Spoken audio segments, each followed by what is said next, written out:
사도신경으로 우리의 신앙을 하나님 앞에 고백합니다. 전능하사 천지를 만드신 하나님 아버지를 내가 믿사오며 그 외아들 우리 주 예수 그리스도를 믿사오니 이는 성령으로 잉태하사 동정녀 마리에게 나시고 본디오 빌라도에게 고난을 받으사 십자가에 못 박혀 죽으시고 장사한 지 사흘 만에 죽은 자 가운데서 다시 살아나시며 하늘에 오르사 전능하신 하나님 우편에 앉아 계시다가 저리로서 산자와 죽은 자를 심판하러 오시리라. 성령을 믿사오며 거룩한 공회와 성도가 서로 교통하는 것과 죄를 사하여 주시는 것과 몸이 다시 사는 것과 영원히 사는 것을 믿사옵나이다. 아멘. 오늘의 말씀 갈라디아서 4장 12절에서 20절 말씀입니다. 형제들아, 내가 너희와 같이 되었은즉 너희도 나와 같이 되기를 구하노라. 너희가 내게 해롭게 하지 아니하였느니라. 내가 처음에 육체의 약함으로 말미암아 너희에게 복음을 전한 것을 너희가 아는 바라. 너희를 시험하는 것이 내 육체에 있으되 이것을 너희가 업신 여기지도 아니하며 버리지도 아니하고 오직 나를 하나님의 천사와 같이 또는 그리스도 예수와 같이 영접하였도다. 너희의 복이 지금 어디 있느냐? 내가 너희에게 증언하노니 너희가 할 수만 있었더라면 너희의 눈이라도 빼어 나에게 주었으리라. 그런즉 내가 너희에게 참된 말을 함으로 원수가 되었느냐? 그들이 너희에게 대하여 열심 내는 것은 좋은 뜻이 아니오. 오직 너희를 이간시켜 너희로 그들에게 대하여 열심을 내게 하려 함이라. 좋은 일에 대하여 열심으로 사모함을 받음은 내가 너희를 대하였을 때뿐 아니라 언제든지 좋으니라.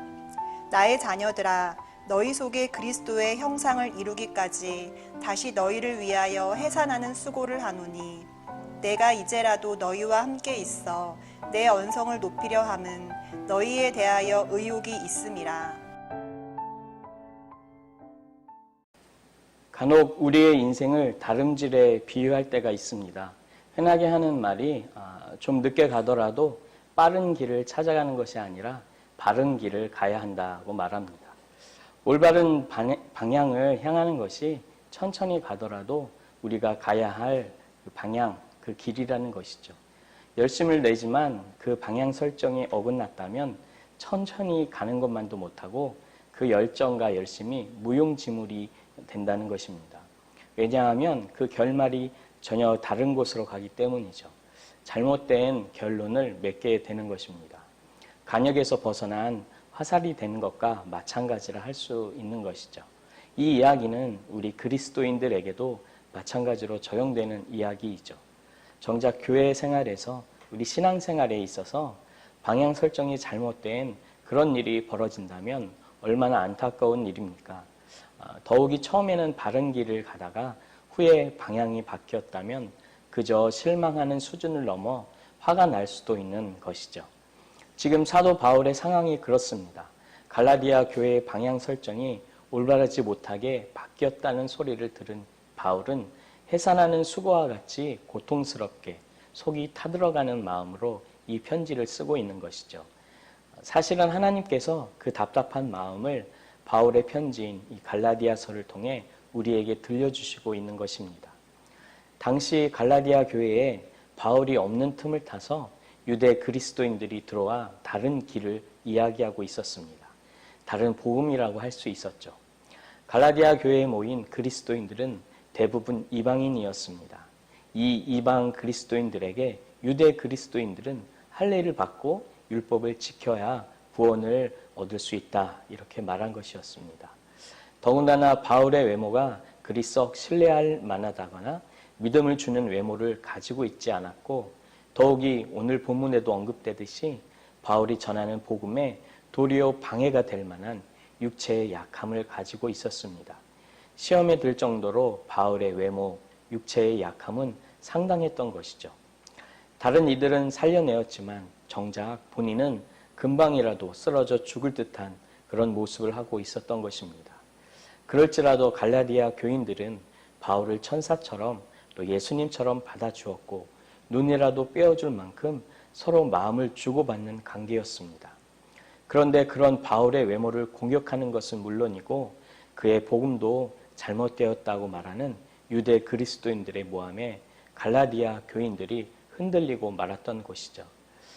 유대 그리스도인들은 자신들의 주장하는 다른 복음이 힘을 얻게 하기 위해 바울을 향한 인신공격을 거두지 않았습니다.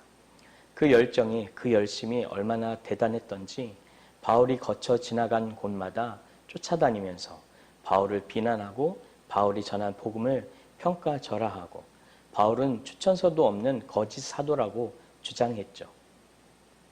유대 그리스도인들의 열심의 방향은 전혀 다른 곳을 향하고 있었습니다. 다른 복음인 것이죠.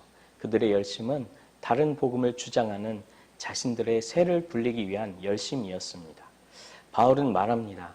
좋은 일에 대한 열심은 바울뿐만이 아니라 어떤 좋은 일이건 괜찮다. 그런데 다른 복음을 전하는 자들의 열심은 좋은 뜻이 아니다.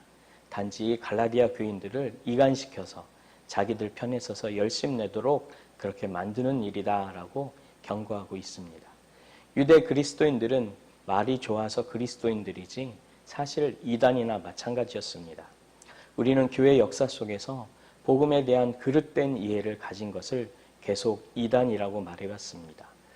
예수님의 인성과 신성을 부인하고 성육신을 부인하는 것만이 이단이 아니라 잘못된 이해와 잘못된 방식으로 예수를 따른다고 말하는 것도 이단인 것이죠. 맞는 것 같지만 사실상 예수님이 가신 길과 상관없는 전혀 무관한 방향으로 가고 있는 것입니다. 바울이 없는 틈을 타서 이단 사상이 갈라디아 교회를 어지럽게 하고 있는 것이었죠. 그리고 갈라디아 교회 교인들 또한 잘못된 열심을 내도록 그렇게 만들고 있었던 것입니다.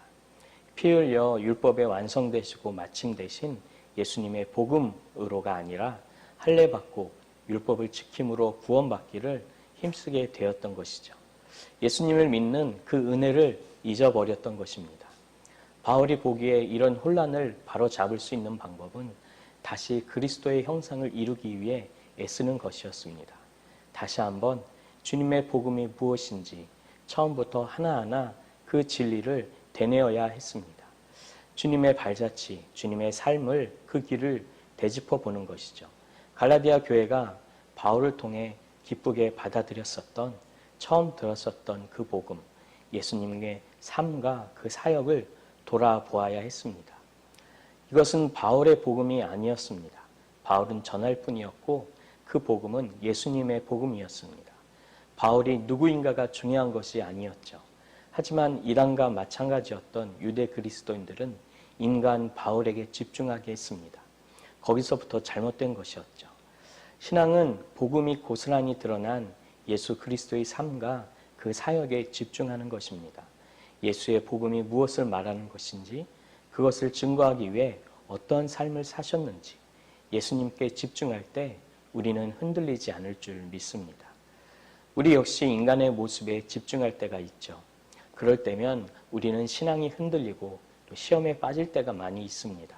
이단들은 그때를 놓치지 않고 공격하죠. 굳이 이단이 아니라도 사탄은 우리 마음과 생각 속에 그때를 놓치지 않고 진리가 아닌, 복음이 아닌 다른 방향을 바라보게 합니다. 예수님께 집중하지 못하는 그때에 사탄은 우리에게 다른 길을 보게 만들고 다른 것에 집중하게 만드는 것이죠. 의심과 회의를 심고 실증과 게으름에 빠지게 하는 것입니다. 그 결말은 불을 보듯 뻔한 일이죠. 그래서 바울은 복음으로 다시 돌이키게 하는 일이 해산의 수고와 같을지라도 기어이 다시 감당하겠노라고 결단하고 있습니다. 그만큼 큰 고통이 따른다 할지라도, 그만큼 큰 아픔이 따른다 할지라도 꼭 감당하겠다라는 것이죠. 우리는 예수님께 집중하는 일에 더욱 열심을 내야 할 줄 믿습니다. 그것보다 좋은 일은 없습니다. 그것보다 우리를 흔들리지 않게 하는 일이 없는 것이죠. 우리의 시선이 잠깐 흐트러질 때 그때 사탄은 다른 것에 열심을 갖도록, 다른 방향을 가도록 우리의 시선을 가로챕니다. 사탄에게 우리의 시선을 빼앗기지 않도록 더욱 애쓰고 힘쓰셔서 주님의 삶과 사역을 기억해야 할 줄 믿습니다. 예수 그리스도의 삶과 사역, 그 중심에는 바로 이 십자가가 놓여 있죠. 우리가 매일 놓치지 말아야 하는 그것이 바로 그 십자가 사건입니다. 그 은혜를 놓치는 순간 우리의 눈은 다른 곳을 향할 수밖에 없음을 명심하시기 바랍니다. 성령 안에서 매일 그 십자가 앞에 나아가 예수 그리스도를 바라보고 그 형상에 이르기까지 아무리 고통스럽더라도 그 주님을 따라가며 집중할 수 있는 힘을 달라고 함께 기도하는 오늘 하루 되시기를 주님의 이름으로 축원합니다. 기도하겠습니다. 생명의 주님, 오늘도 이 시간 주님을 바라보며 집중하게 하시니 감사합니다. 매일 성령 안에서 십자가 그 은혜를 놓치지 않고 예수님께 집중하게 하시고 다른 길, 다른 방향, 다른 복음, 다른 결말로 달려가지 않도록 오직 주님을 향한 우리의 다름질되도록 인도하여 주시옵소서. 사탄의 시험과 이단의 유혹에서 우리를 보호하여 주시고 잘못된 열심에서 벗어나도록 붙잡아 주시옵소서. 코로나의 위험과 세상의 겁박 속에서도 주님을 향한 마음과 우리 시선이 절대 흔들리지 않도록 1.1핵도 변함없는 이 말씀으로 우리의 모든 생각과 마음을 사로잡아 주시옵소서. 그리스도의 형상을 이루는 그날까지 오직 주님만 바라보고 주님만 집중하는 하나님 나라의 백성으로 살아가게 하여 주시옵소서. 예수님의 이름으로 기도합니다. 아멘. 주님이 가르쳐 주신 기도로 예배를 마칩니다. 하늘에 계신 우리 아버지여, 이름이 거룩히 여김을 받으시오며 나라가 임하시오며 뜻이 하늘에서 이루어진 것 같이 땅에서도 이루어지이다. 오늘 우리에게 일용할 양식을 주시옵고 우리가 우리에게 죄 지은 자를 사하여 준 것 같이 우리 죄를 사하여 주시옵고 우리를 시험에 들게 하지 마시옵고 다만 악에서 구하시옵소서. 나라와 권세와 영광이 아버지께 영원히 있사옵나이다. 아멘.